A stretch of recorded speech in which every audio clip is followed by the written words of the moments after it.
उम्मीद है आप सब खैरियत से होंगे। जैसा कि आपको पता है कि इससे पहले हम डिस्कस कर चुके हैं कि माइट के मुख्तलिफ़ इस्तेमालात हैं, माइट को मुख्तलिफ़ जुमलों में इस्तेमाल कर सकते हैं। लेकिन इस वीडियो में हम बात करेंगे माइट की एज ए सिर्फ और सिर्फ पॉसिबिलिटी के ऊपर कि माइट को इम्कान के तौर पर कैसे इस्तेमाल करते हैं। यानी इसमें यह है कि जब हमें यकीन ना हो कि कोई काम होगा या नहीं तो हम माइट को इस्तेमाल करते हैं ताकि ज़ाहिर करें कि मुमकिन है ये काम हो जाए, मुमकिन है ना हो। यानी शायद हो सकता है या शायद नहीं हो सकता। ये शायद हो सकता है कि मानों में हम इसको इस्तेमाल करते हैं। माइट को मज़ीद समझने के लिए इसके 10 एग्जाम्पल सेंटेंसेस को देखते हैं कि इसको हम सेंटेंसेस में किस तरह इस्तेमाल करते हैं और उर्दू में इसके माने कैसे निकलते हैं, क्या निकलते हैं।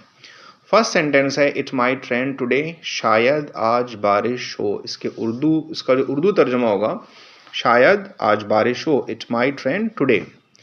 सेकेंड सेंटेंस है ई माइट कम टुमारो, शायद वो कल आए। थर्ड सेंटेंस है she might be busy right now, शायद वो अभी मसरूफ हो। फोर्थ सेंटेंस है they might visit us next week, शायद वो अगले हफ्ते हमसे मिलने आए। फिफ्थ सेंटेंस है I might go to Karachi this weekend, शायद मैं इस वीकेंड पर कराची जाऊं।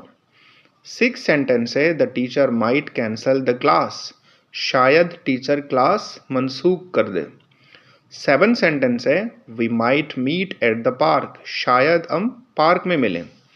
एट सेंटेंस है he might not come to school today, शायद वो आज स्कूल ना आए।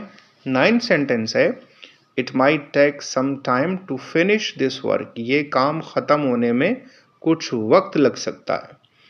10वां सेंटेंस है the 10th sentence is she might call you later, शायद वो तुम्हें बाद में फ़ोन करे।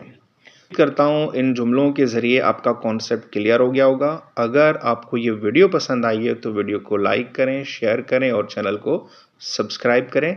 मिलते हैं अगली वीडियोज़ में, तब तक के लिए अल्लाह हाफ़िज़।